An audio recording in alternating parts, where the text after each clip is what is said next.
26 fevral 1992 il. Bu tarix xalqımızın yaddaşında əbədi olaraq qalıb. Bu dərin ağrı günüydü. O gecə Xocalı şəhərinin dinc sakinləri faciə ilə üzləşdi. Qadınlar, uşaqlar və qocalar həlak oldu. Bəzi sakinlər öldürüldü, bəziləri əsir götürüldü və ya zərər gördü. Onların əlində silah yox idi. Onlar sadəcə yaşamaq istəyirdilər. Atəş səssizliyi parçaladı. Talelər yarımçıq qaldı.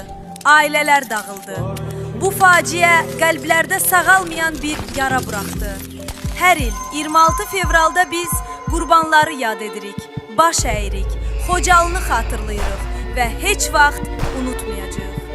Allah rəhmət eləsin, ruhları şad olsun, biz onları heç vaxt unutmayacağıq.